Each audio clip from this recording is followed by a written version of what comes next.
बोलिए सतगुरुदेव महाराज जी की जय। सच्चे दरबार की जय। सर्वश्री आशुतोष महाराज जी की जय। कहा जाता है कि स्वीडन में एक बहुत ही अनोखा म्यूजियम है। अनोखा इसीलिए क्योंकि वहां पर किसी कलाकृति की नहीं बल्कि एक युद्ध के जहाज की प्रदर्शनी लगाई गई है। एक ऐसा जहाज जो अपनी पहली ही यात्रा में डूब गया था और जिसका नाम था वासा। 10 अगस्त 1628 में वासा ने जब अपनी पहली यात्रा की तो 1300 मीटर चलने के बाद ही वो पानी में डूब गया। और पुरातत्व वैज्ञानिक फ्रेड होकर के मुताबिक वासा को बनाते समय उसके ऊपरी हिस्से को थोड़ा भारी बना दिया गया था और जैसे उसका सामना तेज हवाओं के साथ हुआ तो वो अपने ही भार के कारण बाईं ओर लुढ़क गया और उसके नीचे के हिस्से में जैसे पानी भरा तो देखते ही देखते 20 मिनट के अंदर वासा सागर की गहराइयों में समा चुका था। ठीक ऐसे ही 14 अप्रैल 1912 में एक टाइटैनिक नाम के जहाज ने भी जब अपनी पहली यात्रा की थी तो वो पहली यात्रा में ही डूब गया था। और जाने माने जहाज विशेषज्ञों ने सालों साल मेहनत करके एक डॉक्यूमेंट्री तैयार की। उसमें बताया गया उन 10 गलतियों के बारे में जिसके कारण टाइटैनिक जहाज डूबा था। और उसमें से एक गलती ये थी कि अधिकारियों से उस कैबिन की चाबी ही खो गई थी जिस कैबिन में दूरबीन रखी गई थी। और इसीलिए जैसे ही उनको वो आइसबर्ग दिखाई दिया इससे पहले कि उससे बचाते लेकिन 30 सेकंड के अंदर तो उससे टकरा भी चुके थे क्योंकि दूरबीन का सही समय पर उपयोग नहीं हो पाया था। गुरु भक्तों, मैंने यहाँ पर एक समुद्री जहाज का जिक्र इसीलिए किया है क्योंकि हमारे महापुरुषों ने हमारे धार्मिक ग्रंथों में इस मानव तन को भी एक नौका और एक समुद्री जहाज की संज्ञा दी है। गोस्वामी तुलसीदास जी लिखते हैं, नरतन भव बारिद कहो बेरो, सन्मुख मरुत अनुग्रह मेरो, कर्णधार सतगुर दृढ़ नावा, दुर्लभ साज सुलभ करी पावा। वो कहते हैं कि मानव तन दुर्लभ है लेकिन ये मानव तन ही एक ऐसी नौका है जिससे कि आप भव सागर से पार हो सकते हैं। और जानते हैं इस नौका को चलाने वाले जो नाविक हैं वो एक सतगुरु हुआ करते हैं। लेकिन गुरु भक्तों, कभी कभी कुशल नाविक के हाथों में होने के बावजूद भी जहाज डूब जाया करते हैं। ठीक वैसे ही कभी कभी पूर्ण सतगुरु की शरणागति प्राप्त करके भी साधक अपने भक्ति पथ से विचलित हो जाया करते हैं। कारण क्या है इसका? तो जैसे वासा अपने भार के कारण डूबा था ठीक वैसे ही कभी कभी साधक अपने अहंकार के कारण डूब जाता है क्योंकि भार तो अक्सर डुबोता ही डुबोता है। वो भार चाहे किसी सामान का हो या फिर अभिमान का हो। और टाइटैनिक जहाज इसीलिए डूबा क्योंकि दूरबीन का सही समय पर उपयोग नहीं किया गया। ठीक ऐसे ही साधकों के पास दिव्य दृष्टि तो होती है लेकिन समय समय पर सही समय पर जब साधना सुमिरन का अभ्यास नहीं हो पाता यानी उस दिव्य दृष्टि का उपयोग नहीं हो पाता तो उनके मन की गहराइयों में संशय पनपने लगते हैं। वही संशय उनके डूबने का यानी उनके विचलित होने का कारण बन जाते हैं। एक बार किसी साधक ने गुरु महाराज जी से पूछा कि महाराज जी, सुना है कि संशय एक ऐसा कीड़ा है जो साधकता की जड़ों को काट देता है, लेकिन गुरु की पूर्णता का अनुभव करने के पश्चात भी साधक के मन में संशय आता क्यों है? जैसे ही साधक ने यह प्रश्न गुरु महाराज जी से पूछा तो गुरु महाराज जी ने कहा कि इसके 2 मुख्य कारण हैं। सबसे पहला कारण ये व्यक्ति के पूर्व संस्कार और दूसरा कारण व्यक्ति का अहंकार। ये दोनों ही उसे गुरु की रजा में राजी नहीं रहने देते। गुरु की अलौकिक करनी को अपनी लौकिक बुद्धि से समझने का प्रयास करते हैं। दिव्य अनुभवों को देखने के पश्चात भी उनका अहंकार उसे स्वीकार नहीं कर पाता और पूर्व संस्कार अपने गुरु में आस्था नहीं बनने देते। बस तभी जन्म होता है संदेह का, संशय का, और जो उसके भक्ति पथ से गिराने का कारण बन जाता है। गुरु भक्तों, आपने बचपन में एक कहानी सुनी होगी, बड़ी छोटी सी है लेकिन एक बहुत गूढ़ भेद छुपाए हुए हैं अपने आप में। आज हम आपको वो सुनाते हैं। कहते हैं कि एक बार एक वन के अंदर एक ऋषि तपस्या कर रहे थे। उन्होंने देखा कि उनके पास एक छोटा सा चूहा बिल्ली से डर करके आया है। उन्होंने जैसे उसको डरते हुए देखा तो बड़ी दया आई, तरस आया, और उन्होंने अपनी कृपा दृष्टि से उस चूहे को बिल्ली बना दिया ताकि इसका डर खत्म हो जाए। लेकिन कुछ दिनों के बाद बिल्ली वहां पर कुत्ते से डरकर पहुंच गई। तो ऋषि फिर सोचते हैं कि अब इसका डर तो खत्म करना ही है, इसीलिए उस बिल्ली को कुत्ता बना देते हैं। लेकिन कुछ दिनों के बाद जब वो कुत्ता शेर से डर करके उस ऋषि की शरण में आता है तो वो ऋषि सोचते हैं कि क्यों ना इसका हमेशा के लिए डर खत्म कर दें, और उन्होंने उस कुत्ते को शेर बना दिया।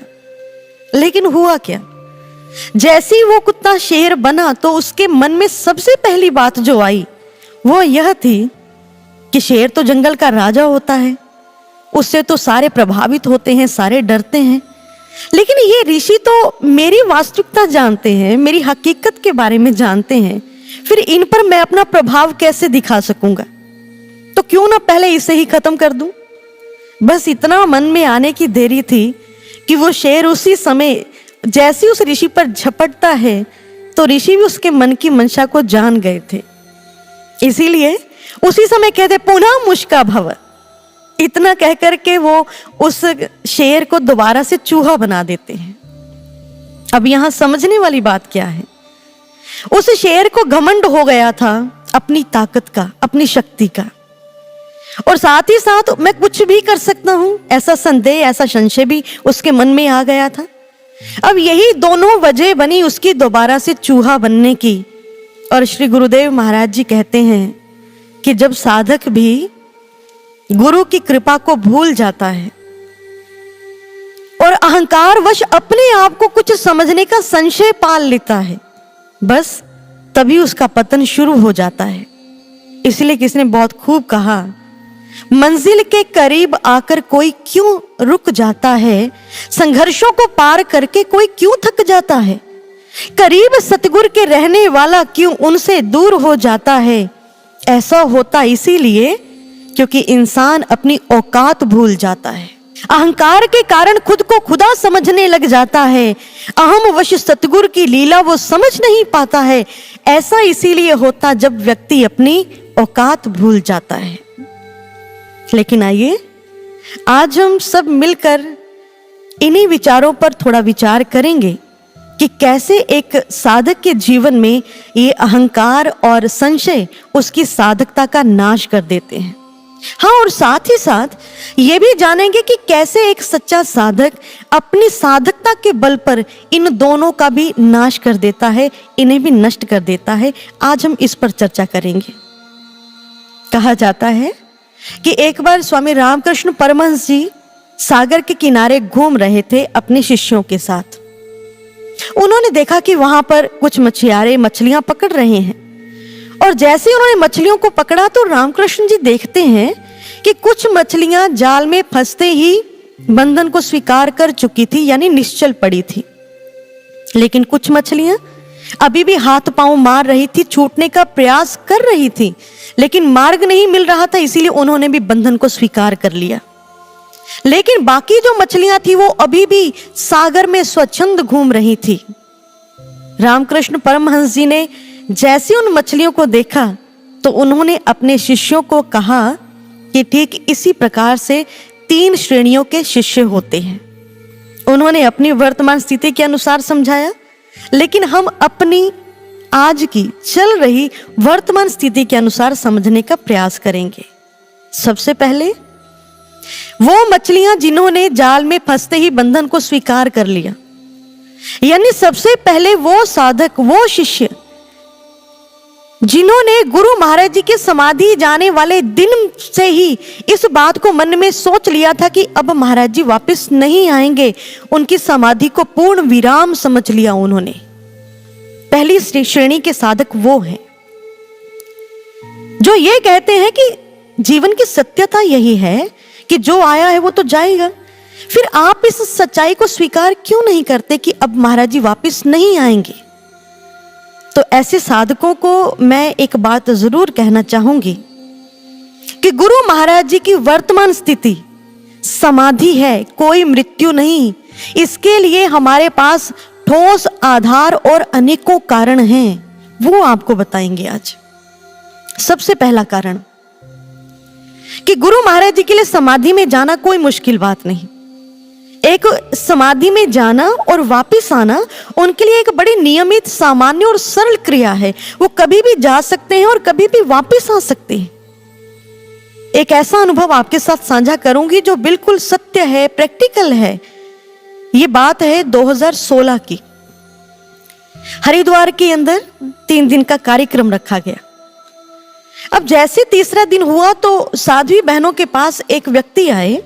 उन्होंने आकर के सबसे पहले तो क्षमा याचना की कि साध्वी जी मुझे क्षमा करें, पिछले 2 दिन मैं प्रोग्राम पे नहीं आ सका क्योंकि मुझे पता नहीं था। तो गुरु बहनों ने कहा कि आज आपको कैसे पता चला इस कार्यक्रम के बारे में? तो उन्होंने कहा कि कल रात आपके गुरु महाराज जी मेरे सपने में आए थे, उन्होंने ही मुझे आज के कार्यक्रम के बारे में बताया था। गुरु बहनों ने कहा कि आप कैसे जानते हैं हमारे गुरु महाराज जी को? तो उस व्यक्ति ने कहा कि मैं आज से नहीं, मैं तो बरसों से उनको जानता हूं। उन्होंने बताया कि पिछली रात वो सपने में जब आए थे तो कार्यक्रम के बारे में बताया, तो मुझे वो सब बातें भी याद दिलाई जो मैं भूल गया था। और ये बात करीब 1978 की है, जब यहाँ आसपास की पहाड़ियों पर मैं अपने पिताजी के साथ बकरियां चराने के लिए जाता था। और मैंने उनको एक दिन वहां पर एक झरने पर पानी पीते हुए देखा था। और मैंने जब उनसे परिचय पूछा तो उन्होंने कहा कि मैं यहाँ पर बैठ करके ध्यान साधना करता हूँ, मैंने तुम्हारा कई बार भजन सुना है, क्या आज तुम मुझे कोई भजन सुनाओगे? वो व्यक्ति कहते हैं कि मेरे पिताजी पुजारी थे, इसलिए मैं भजन अक्सर गाता रहता था। तो उन्होंने जब उस दिन मुझे कहा कि मुझे भजन सुनाओगे, तो मैंने कहा हाँ बिल्कुल। तो वो एक शिला पर बैठ गए, मैंने उनको भजन सुनाना शुरू किया। लेकिन जैसे जैसे मैं भजन सुनाता गया उनकी आंखें बंद होती गई और इतना गहरे ध्यान में वो उतर गए, एकदम से स्टिल हो गए। और मैंने उठकर के जैसे उनकी नाक के नीचे हाथ किया तो आप यकीन मानिए उनकी सांस भी नहीं चल रही थी। और मैं तो इतना डर गया कि वापस घर आ गया। अगले दिन जैसे मैं गया तो तब भी वो वैसे ही बैठे थे। तीसरे दिन, चौथे दिन, कितने दिन ही वो इसी अवस्था में बैठे रहे। लेकिन एक दिन जब मैं दोबारा से बकरियां चराने गया तो वहां पर मैंने देखा कि उनकी आंखें खुली हुई हैं, तो मुझे बड़ी खुशी हुई। मैंने जाकर के उनसे पूछा कि आप कहाँ चले गए थे, आपकी तो सांस भी नहीं चल रही थी। तो उन्होंने मुझे कहा कि जहां मैं गया था, क्या तुम वहां जाना चाहते हो? क्या तुम भगवान देखना चाहते हो? तो मैंने तो कहा कि नहीं नहीं, मुझे कोई भगवान नहीं देखना। तो उन्होंने मुझे उस समय एक छोटी सी स्लिप दी थी और ये कहा था कि जब भी तुम मुझे मिलना चाहोगे तो ये मेरा पता है, तुम इस एड्रेस पर आकर के मुझसे मिल सकते हो। और कल रात जब वो मेरे सपने में आए थे तो उन्होंने मुझे ये सब बातें तो याद दिलाई ही दिलाई। उन्होंने मुझसे ये भी पूछा कि अच्छा वो स्लिप कहाँ है जो मैंने तुम्हें दी थी? तो मैंने कहा जी वो तो कहीं खो गई, मुझे नहीं पता। तो उन्होंने कहा कि नहीं, वो कहीं खोई नहीं है, तुम्हारे मंदिर की पेटिका में एक सुंदरकांड पड़ा है, उस सुंदरकांड में तुम देखो वो स्लिप तुम्हें वहीं मिलेगी। और सच में मैंने जब वहां पर देखा तो मुझे वो स्लिप मिली। लेकिन मैं बात करूंगी उस चीज की जिसकी हम चर्चा पहले कर रहे थे कि गुरु महाराज जी के लिए समाधि में जाना और वापिस आना बड़ी सामान्य सी क्रिया है, वो पहले वर्षों से ये करते रहे हैं। और दूसरा कारण कि वो समाधि में जाने से पहले अपने अनेकों सन्यासी और गृहस्थी शिष्यों को प्रत्यक्ष और अप्रत्यक्ष तौर पर ये बता करके गए थे कि वो समाधि में जाएंगे। और समाधि में जाने के बाद कुछ समय के पश्चात वो वापस भी आएंगे। 2017 की बात है, उत्तराखंड से एक व्यक्ति नूर महल आए थे, गुरु महाराज जी के शिष्य हैं। उन्होंने बताया कि जब मैं 8वीं क्लास में था, और ये बात है 1972 की, और मैं 8वीं क्लास में था तब गुरु महाराज जी हमारे घर आए थे उत्तराखंड में। उन्होंने आकर के मुझे ये बात कही थी कि मैं तुम्हें अपने समाधि काल में बुलाऊंगा। और जैसे ही 2017 में वो नूर महल आए तो साधना की अवस्था में बैठे हुए गुरु महाराज जी ने उनको याद दिलाया कि तुम्हें याद है कि मैंने कहा था कि तुम्हें अपने समाधि काल में बुलाऊंगा। इतना ही नहीं गुरु भक्तों, अनेकों अनुभव हैं इस पर। एक साधक को तो गुरु महाराज जी ने यहां तक कह दिया था कि 2014 में देखना, तुम्हें पता चलेगा कि समाधि क्या होती है, क्योंकि उस समय हम स्वयं समाधि को धारण करेंगे। और आप सब जानते हैं कि 2014 आते ही गुरु महाराज जी समाधि में चले गए।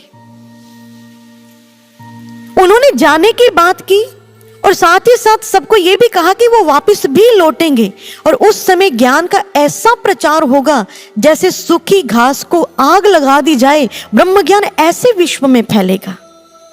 और उनके अनेक शिष्य जानते हैं कि गुरु महाराज जी जब भी कोई बात कहते हैं तो भविष्य में जाकर के वो सत्य जरूर होती है। वही एक सच्चा शिष्य होता है जो अपने गुरु के वचनों पर विश्वास करता है। और यदि आज आपको गुरु महाराज जी की समाधि पर विश्वास नहीं है तो इसके दो ही कारण हो सकते हैं।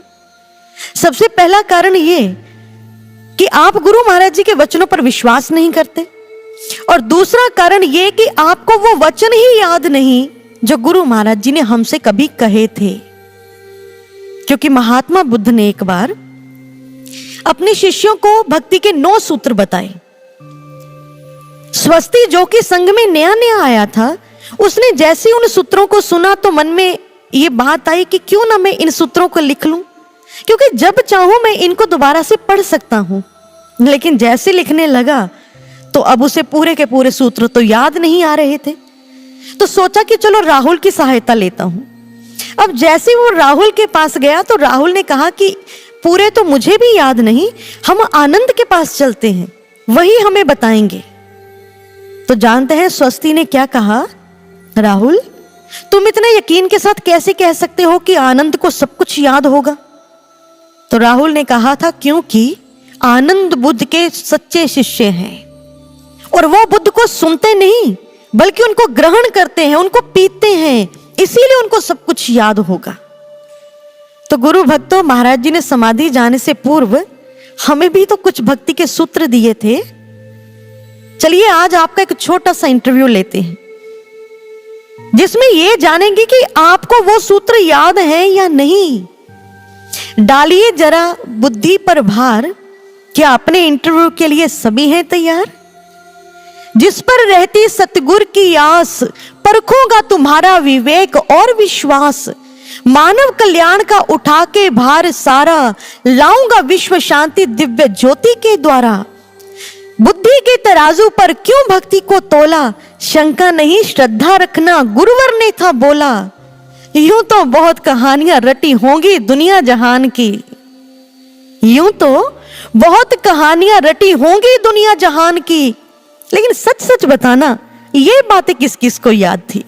और यदि आपको ये बातें याद हैं, ये सूत्र याद हैं, तो याद रखिए जो विश्व शांति की, नवयुग की स्थापना की बात गुरु महाराज जी ने की है वो अभी तक पूर्ण नहीं हुई। और आप ये भी जानते हैं कि गुरु महाराज जी अपनी किसी भी बात या किसी भी कार्य को कभी अधूरा नहीं छोड़ते। चाहे वो नूर महल से दिल्ली जाएं, दिल्ली से नूर महल आए, तो वो आते जाते समय अपने छोटे से छोटे कार्य को भी पूरा करके जाते थे। तो इतने बड़े मिशन को वो यूं ही अधूरा छोड़ जाएंगे तो ये तो प्रश्न ही पैदा नहीं होता। इसीलिए क्यों दुनिया की बातें सुनकर आपके मन यूं डोले हैं? विश्वास करो उन वचनों पर जो गुरु देव ने बोले हैं। कहा था आऊंगा मैं और मुझे आना ही है, फिर कौन सा पक्ष अधूरा है? है कोई ऐसा वचन आज तक हुआ नहीं जो पूरा है? क्यों संशय के तराजू पर श्रद्धा विश्वास को तोले हैं? विश्वास करो उन वचनों पर जो गुरु देव ने बोले हैं। इसीलिए गुरु भक्तों, ये संदेह जो आपके मन में पनप रहा है ना कि गुरु महाराज जी समाधि से वापस नहीं आएंगे, तो याद रखिए संशयात्मा विनश्यति, कि जो आत्मा संशय करती है उसका विनाश ही होता है, कल्याण नहीं होता। यदि हमारे मन में बैठे हुए संदेह को हमने अभी नहीं निकाला तो धीरे धीरे देखना ये संदेह हमारी सारी साधकता को खा जाएगा और पीछे सिर्फ पतन ही बाकी बचेगा। इसलिए गुरु महाराज जी के वचनों को याद रखें। यह समय शंका करने का नहीं, श्रद्धा रखने का है, श्रद्धा रखने का है। तो आइए अब हम चलते हैं दूसरी मछलियों की ओर। दूसरी मछलियां जो कि जाल से छूटने का प्रयास तो कर ही रही थी, थोड़े से हाथ पांव मारे, लेकिन जब मार्ग नहीं मिला तो उन्होंने भी बंधन को स्वीकार कर लिया। यानी दूसरी श्रेणी के वो भक्त हैं जिन्होंने गुरु महाराज जी की समाधि वाले दिन संदेह नहीं किया था उनकी समाधि पर, लेकिन जैसे जैसे समय बीतता गया तो उनके मन में भी ये बात आने लगी कि अब महाराज जी वापस नहीं आएंगे। हमारी छवि खराब ना हो इसलिए मुख से कुछ नहीं कहा, लेकिन मन में जरूर सोच लिया कि अब महाराज जी वापस नहीं आएंगे। और आप देखिए, अक्सर आप देखेंगे कि ऐसे लोग हमेशा ये बात कहते हैं, फिर क्या हुआ अगर महाराज जी नहीं हैं? अरे उनका दरबार तो है, सत्संग होता है, सेवा करो, साधना करो, दरबार में आते जाते रहो। ऐसे लोगों की बातें सुनकर के एक साधक के मन में एक प्रश्न पैदा हो गया कि महाराज जी, इनको मन से तो आपकी समाधि पर विश्वास है नहीं, लेकिन बाहर से ये लोग आते जाते हैं, साधना करते हैं, सेवा करते हैं, तो बताइए इनको कोई लाभ होगा इस चीज का? तो गुरु महाराज जी ने उस साधक के प्रश्न का उत्तर एक बहुत सुंदर सी अनुभूति के माध्यम से दिया। वो भाई बताते हैं कि साधना की अवस्था में मैंने देखा कि महाराज जी समाधि से वापस आ गए हैं। उनके सामने बहुत सारे उनके गृहस्थी, उनके सन्यासी शिष्य बैठे हुए हैं। एक तरफ बहुत बड़ा दरवाजा है जिस पर लिखा है नवयुग का प्रवेश द्वार, और दूसरी तरफ एक स्क्रीन है और जिस पर भी गुरु महाराज जी अपनी दृष्टि डालते हैं उस स्क्रीन पर उसका पूरे का पूरा बायोडाटा जो है वो सामने आ जाता है। नाम क्या है, ज्ञान कब मिला, साधना कितनी की, समाधि पर विश्वास था या नहीं था, वो सारे का सारा बायोडाटा उसके स्क्रीन पर आ जाता है। और सबसे लास्ट में उसके लिखा था रिजल्ट, फेल या पास। और जो साधक पास हो रहे थे वो सारे के सारे नवयुग में प्रवेश कर रहे थे, लेकिन जो फेल हो गए थे वो एक तरफ खड़े हुए मायूस, निराश, उदास, महाराज जी से प्रार्थना कर रहे थे कि गुरुदेव हमें माफ कर दो, हमसे गलती हो गई, हमने आपकी समाधि पर विश्वास नहीं किया, लेकिन आप तो दया के सागर हैं। तो महाराज जी ने उनकी प्रार्थना सुनकर उनको भी नवयुग में प्रवेश दे दिया। लेकिन जो भाई साधना में बैठे थे उन्होंने महाराज जी से प्रश्न किया कि महाराज जी यदि बिना किसी पुरुषार्थ के, बिना किसी मेहनत के ये लोग नवयुग में प्रवेश कर जाएंगे तो फिर बताइए कि जीवन में पुरुषार्थ की कीमत क्या रह जाएगी? तो गुरु महाराज जी ने कहा कि तुमने ये तो देख लिया कि मैंने इनको नवयुग में प्रवेश दिया है, लेकिन ये नहीं देखा कि कैसे दिया है। मैंने इनकी आंखों पर काली पट्टी और पीछे हाथों को बंधवा दिया है। ये लोग नवयुग में जाकर के चाहकर भी नवयुग के नजारों को देख नहीं पाएंगे, चाह करके भी वो किसी भी सेवा कार्य में सहयोग नहीं दे पाएंगे, हमेशा अपने आप को लाचार, विवश महसूस करेंगे। लेकिन जानते हैं, जब ऐसे लोगों को ऐसी बात कहें तो वो आगे से क्या तर्क देते हैं? कहते हैं भाई देखो, यदि सूर्य भगवान धूप की जगह अंगार बरसाने लगे तो बताओ किस दलील से खेत हरे भरे होंगे?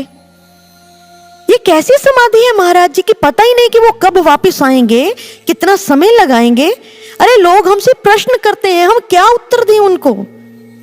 और ये तो देखिए कि हम तो फिर भी जैसे तैसे आ रहे हैं, लेकिन जिनको देखकर हम इस मार्ग पर चले थे ना, वो तो कब के पीछे छूट गए हैं। गुरु भक्तों, सबसे पहली बात, गुरु महाराज जी की समाधि जो आपको अंगार बरसाने जैसा अनुभव प्रतीत हो रही है, जिसमें आपको बसंत नहीं बल्कि पतझड़ ही पतझड़ नजर आ रही है, तो आपको बता दें ये पतझड़ बसंत आने से पहले वाली पतझड़ है। तूफानी लहरें हो, अंबर के पहरे हो, पूर्वा के दामन पे दागती गहरे हो, सागर के माझी मत मन को तू हारना, जीवन के क्रम में जो खोया है पाना है, पतझड़ का मतलब है फिर बसंत आना है। राजवंश रूठे तो राज मुकुट टूटे तो, सीतापति राघव से राज महल छूटे तो, मत हो निराश पार सागर के एक बार, पत्थर में प्राण फूंक फिर सेतु बनाना है।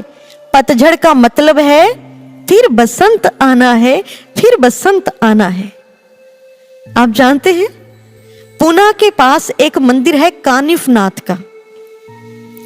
उस मंदिर की विशेषता क्या है कि उसका दरवाजा सिर्फ 9 इंच का है। आप हैरान हैं, लेकिन यही सच्चाई है। मंदिर का दरवाजा सिर्फ 9 इंच का है।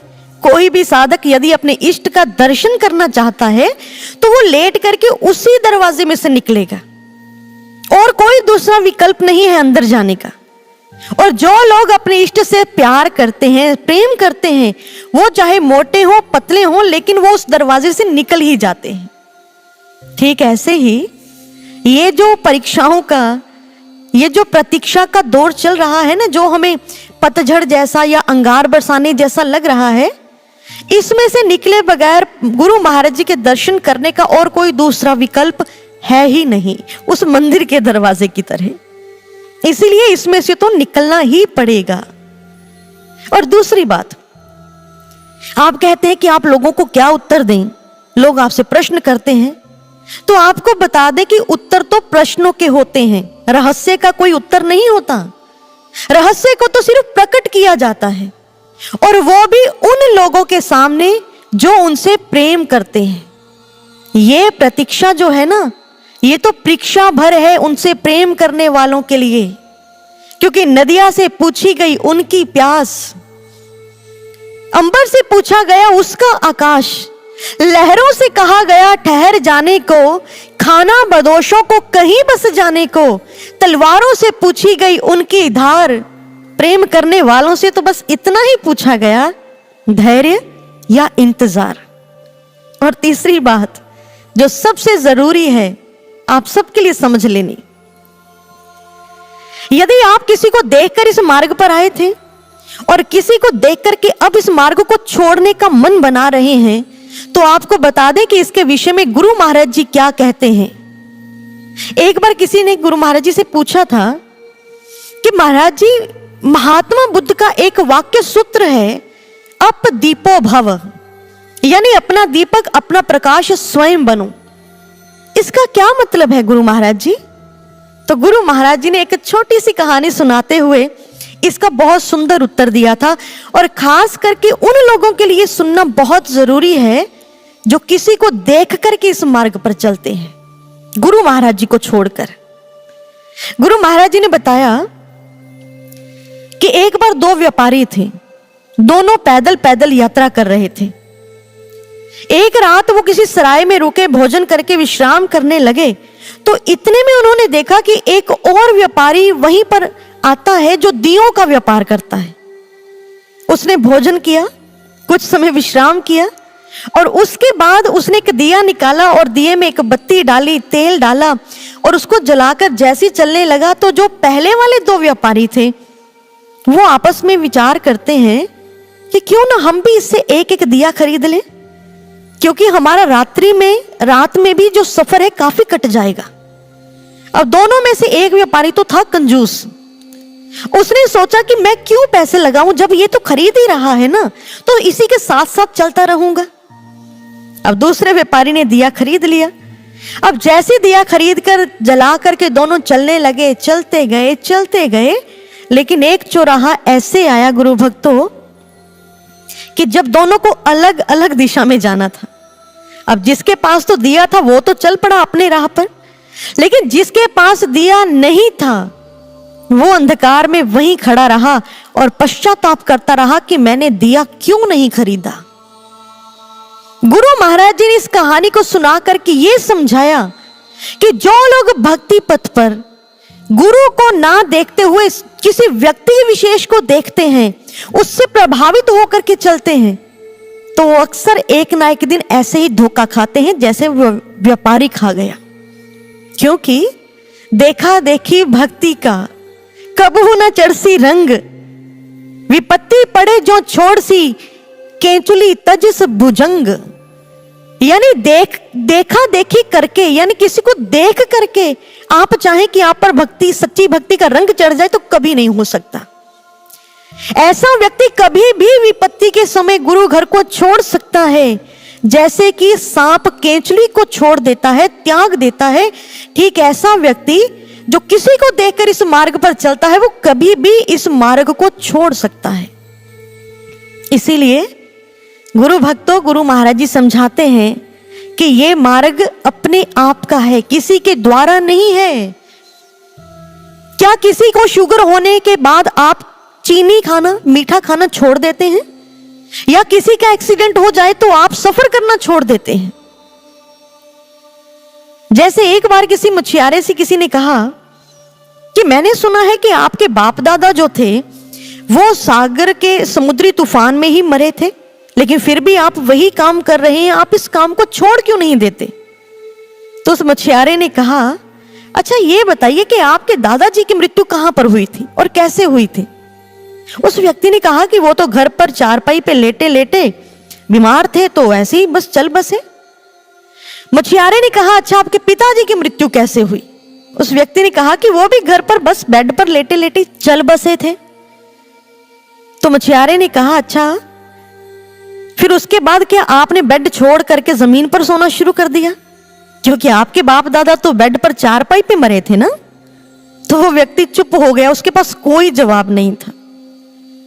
अब प्रश्न आपको है गुरु भक्तों, यदि आप किसी से प्रभावित होकर के अब इस मार्ग पर चल रहे हैं, तो आपको बता दें कि ये मार्ग जो है गुरु महाराज जी का है, और इस मार्ग पर जब हम आए थे तो गुरु महाराज ने प्रमाण दिया था अपनी पूर्णता का।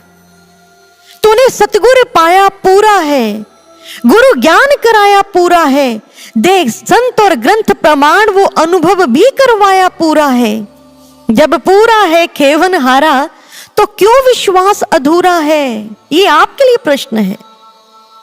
जब गुरु महाराज जी ने अनुभव करवा दिया, तो उस अनुभव के बल पर ना चल करके, आत्मिक प्रकाश के साथ ना चल करके किसी को देखकर चल रहे हैं, तो समझ लीजिए गुरु शरणागत छोड़कर करे भरोसा और सुख संपत्ति कह को चली, नहीं नरक में ठोर।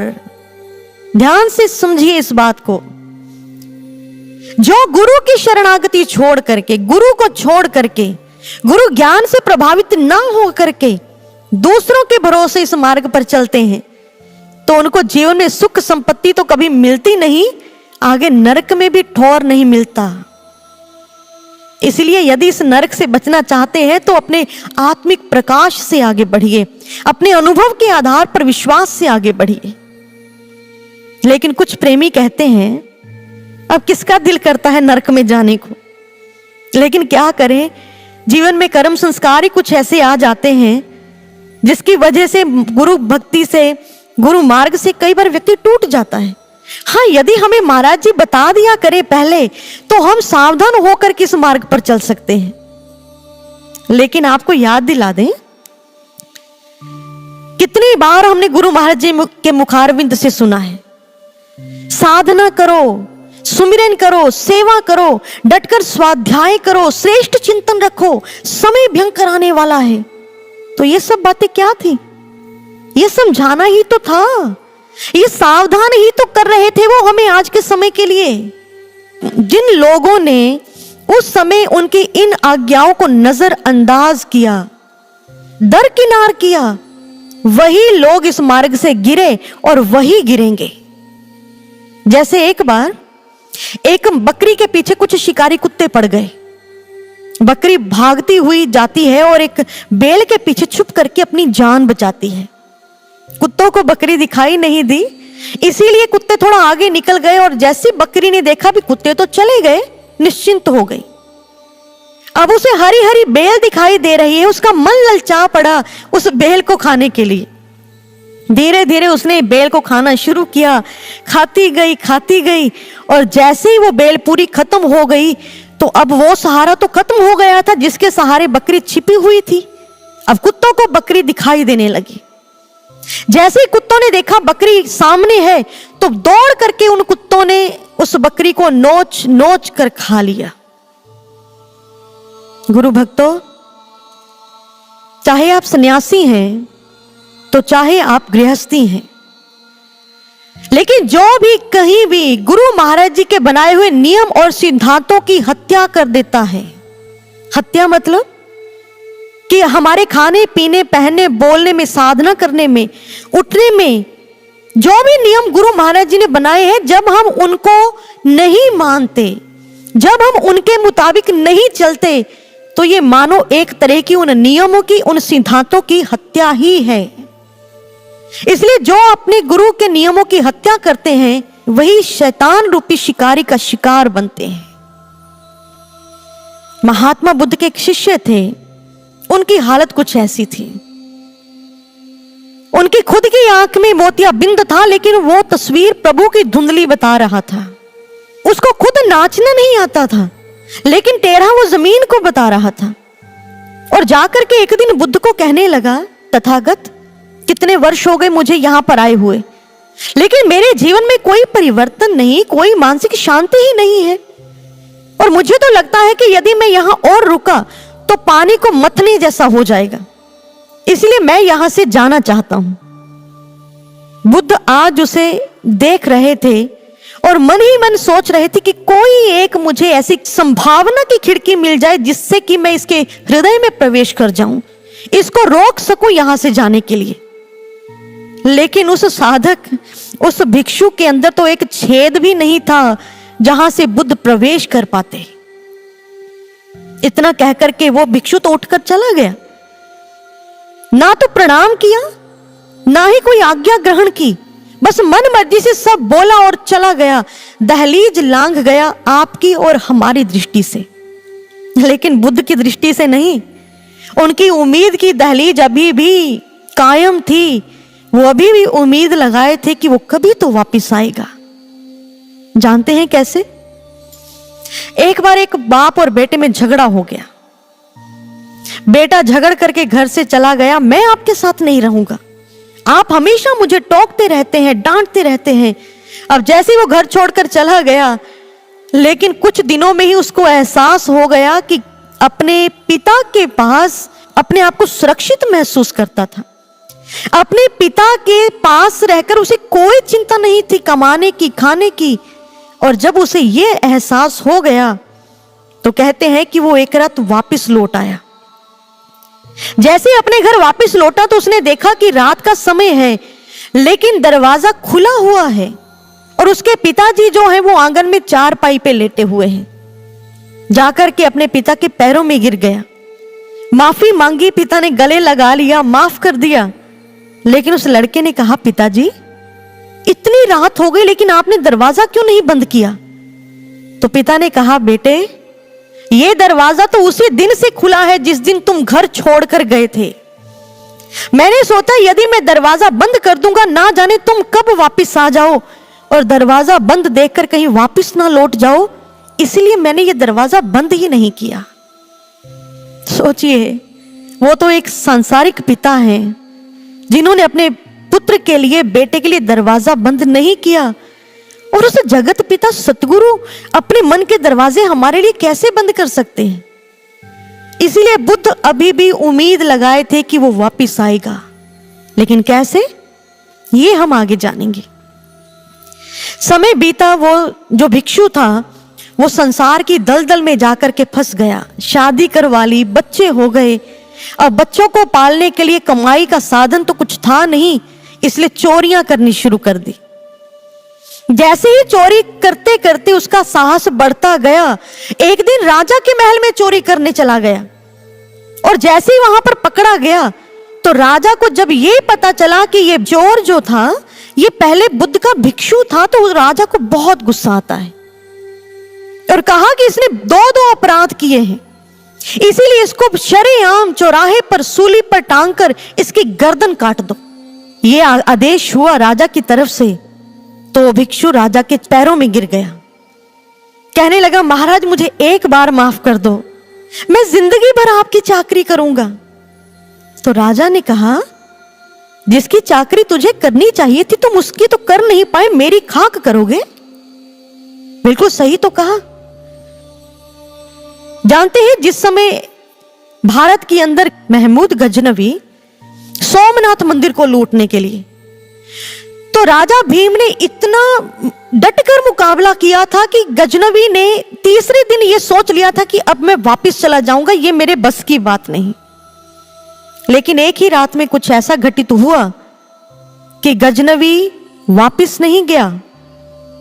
हुआ यूं कि जो उस सोमनाथ मंदिर के पुजारी थे, उस पुजारी का जो बेटा शिवदर्शी था, वो राजा भीम से ईर्ष्या करता था। बस उस ईर्ष्या में आकर के उसने उस किले का गुप्त मार्ग बता दिया गजनवी को, और गजनवी की सेना गुप्त मार्ग से जैसे किले में प्रवेश करती है तो अंदर और बाहर दोनों तरफ से जब राजा भीम को सेना ने घेर लिया तो युद्ध करते करते वो शहीद हो गए। लेकिन शिवदर्शी ने गजनवी को एक बात कही कि देखो अब हम तो मित्र हुए, मैंने तुम्हें गुप्त मार्ग भी बताया है, इसलिए तुम मंदिर को लूटे बगैर ही यहां से चले जाओ। तो गजनवी ने कोई बात नहीं सुनी, तलवार निकाली और उसी समय शिवदर्शी का सर काट कर कहा, अरे जो अपने मिट्टी का नहीं बन पाया वो मेरा खाक बनेगा। ठीक ऐसे ही वो राजा कहता है कि जो निस्वार्थ गुरु का नहीं बन पाया वो मेरी चाकरी क्या करेगा, मेरा क्या बनेगा, इसलिए इसको सूली पर लटका दो। जैसे सूली पर लटकाया जाने लगा, उस भिक्षु को आज याद आई अपने गुरु की, और आंखों के सामने सारे वो पाप आने लगे जो उसने गलतियां की हैं, जो इतने महान पूर्ण गुरु को धोखा दिया, छोड़कर आने का अपराध किया, वो सारी बातें आज उसके सामने थी। इसलिए आज जैसे मन में उसने बुद्ध को याद किया, तो गुरु तो यही तो संभावना ढूंढ रहे थे कि कोई एक संभावना हो जिससे कि मैं अपने शिष्य को वापस लेकर आ सकूं। जैसे ही आज जल्लाद ने तलवार उठाई तो तलवार ऊपर के ऊपर रह गई, क्योंकि उसी समय बुद्ध का आगमन जो हो गया था। बुद्ध ने आकर के कहा कि राजन, मुझे भिक्षा में मेरा भिक्षु दे दो, मैं और कुछ नहीं चाहता। और आज राजा ने जैसे ही बुद्ध की बात मानकर भिक्षु को वापस लौटाया, तो बुद्ध हमेशा हमेशा के लिए उसको अपना बनाने के लिए अपने आश्रम में ले गए। गुरु भक्तों, इस पूरे प्रकरण में बहुत ही एक अच्छी सीख है हमारे लिए। छोटी सी बात बताऊंगी आपको उसके लिए। चाइना की बात है ये। चाइना में एक एनिमल शेल्टर से एक व्यक्ति ने एक कुत्ता खरीदा, लेकिन जब उसे घर लेकर के आया तो उसने देखा कि वो कुत्ता रात को सोता नहीं है, अपने मालिक को ही देखता रहता है, यानी उससे ही देखता रहता है। उसे लगा कि नई नई जगह है, हो सकता है कि इसको नींद ना आती हो, लेकिन जैसे ही उसने देखा कि बहुत दिन हो गए लेकिन वो सो नहीं रहा, तो वो उस कुत्ते को डॉक्टर के पास लेकर गया। डॉक्टर ने चेकअप किया तो कहा कि नहीं, इसे कोई प्रॉब्लम नहीं है। तो फिर उसे लगा कि पूछना तो चाहिए, पता तो करना चाहिए कि ये सो क्यों नहीं रहा। तो दोबारा से वो उसी शेल्टर में गया जहां से उसने वो कुत्ता खरीदा था, और जैसे ही वो शेल्टर में गया तो उन्होंने बताया कि इस कुत्ते को जो इसका पिछले वाला मालिक था ना, इसको सोते हुए यहां छोड़ गया था, इसीलिए ये आज डरता है कि कहीं मेरा मालिक मुझे दोबारा से ना छोड़ दे, इसने सोना ही छोड़ दिया। ये सीख है हमारे लिए कि उस कुत्ते ने अपने मालिक से दूर ना हो, अपनी नींद का त्याग कर दिया। तो क्या हम अपने विचारों, विकारों, संदेह, अहंकार, इन सब का त्याग नहीं कर सकते, जिससे कि हम अपने गुरु से दूर ना हो जाएं? इसलिए इन विचारों को त्यागिए, इन संदेह को दूर कीजिए और गुरु महाराज जी के चरणों में सच्ची प्रीत लगा करके चलिए। तो अब समय है तीसरी मछली के विषय में जानने का। तीसरी वो मछली थी जो जाल में नहीं फंसी, जल में ही घूम रही थी। यानी तीसरी श्रेणी के वो भक्त हैं जो कि किसी को देखकर इस मार्ग पर नहीं चलते, वो गुरु महाराज जी पर ही विश्वास करते हैं, उनको उनकी समाधि पर विश्वास है। वो इस विश्वास के साथ जीते हैं कि कितने साल हो गए समाधि में गए गुरु महाराज जी को। लेकिन खुशी वाली बात यह है कि जितना भी समय गुरु महाराज जी ने सोचा होगा समाधि लेने का, उसमें से इतने वर्ष कम हो गए हैं। वो इस विश्वास के साथ इस मार्ग पर चलते हैं, ना कि ये कहते हैं कि लो जी कितने साल हो गए, ऐसा नहीं कहते हैं। हमारे भारत के अंदर एक बहुत बड़े गणितज्ञ हुए हैं, मैथमेटिशियन हुए हैं, जिनका नाम था रामानुजन। रामानुजम जी ने गणित के अंकों से एक मैजिक चकोर बनाया। आप स्क्रीन पर उसे देख सकते हैं। देखने में तो बड़ा साधारण सा क्रॉसवर्ड है, लेकिन इसके अंदर कुछ ऐसी खास बातें हैं जो इसे मैजिकल बनाती हैं।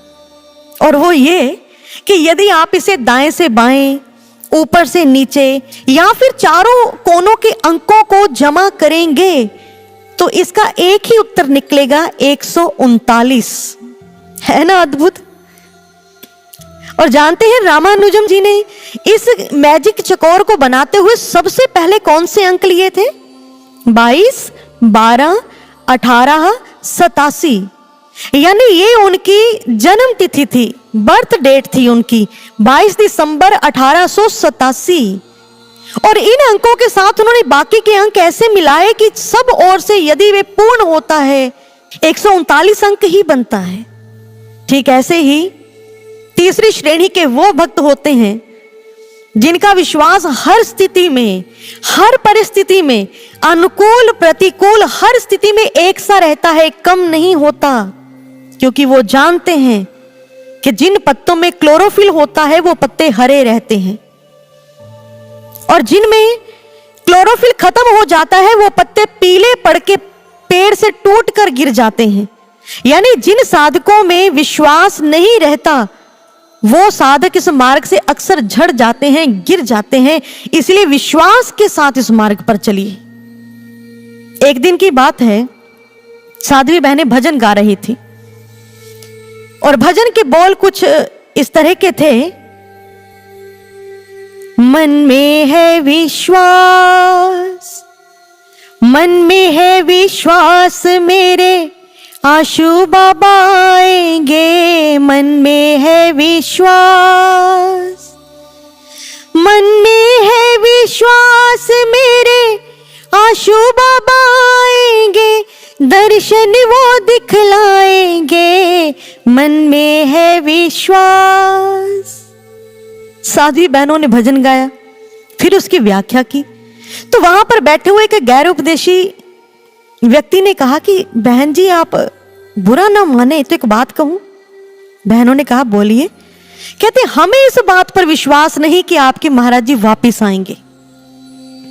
तो उस गुरु बहन ने बहुत ही निडर होकर के आंखों में एक विश्वास की चमक लेकर के उनसे कहा, ये आपकी समस्या है कि आपको विश्वास नहीं, हमें पूर्ण विश्वास है कि हमारे गुरु महाराज जी वापिस आएंगे, और गुरु महाराज जी आपकी इतनी उम्र लंबी करें कि आप हमारे विश्वास की जीत होते हुए देख पाएं। धन्य है ऐसे भक्त जिनके जीवन में विश्वास जब आता है तो वो विश्वास अपने आप को और विराट समझने लग जाता है। और ऐसे ही एक विश्वासी गुरु प्रेमी भक्त थे बुढ़न शाह जी। बुढ़न शाह जी जो कि किरतपुर की पहाड़ियों पर रहते थे और बकरियां चराने का काम करते थे। मन में एक बड़ा उनकी इच्छा रहती थी कि वो गुरु नानक देव जी को यानी अपने गुरुदेव को अपने हाथों से दूध पिलाएं। और गुरु नानक देव जी भी उनकी इस भावना के अधीन होकर के एक बार उनके पास आए भी। और जैसे ही बुढ़न शाह जी ने उनको दूध भेंट किया तो गुरु नानक देव जी ने कहा कि नहीं बुढ़न शाह जी, इस बार नहीं, इस दूध को हम अपने छठे अवतार में धारण करेंगे।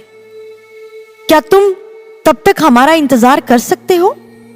बुढ़न शाह जी सोचने लगे, 6 पल का भी भरोसा नहीं और 6 जन्म कैसे मैं इंतजार करूंगा। तो गुरु नानक देव जी समझ गए बुढ़न शाह जी की बात को। इसलिए कहते हैं आप सिर्फ संकल्प धारण करें इंतजार करने का, आपकी सांसों की डोरी हम स्वयं ही वहां तक खींच कर ले जाएंगे। तो बुढ़न शाह जी ने कहा, हे सच्चे पातशाह, मैं जानता हूं कि आपके हाथ में जन्म और मृत्यु दोनों हैं, लेकिन मेरी सांसों की डोरी खींचने के साथ साथ मेरे सब्र का प्याला भी भर के रखना गुरुदेव, मेरे सब्र का प्याला भी भर के रखना।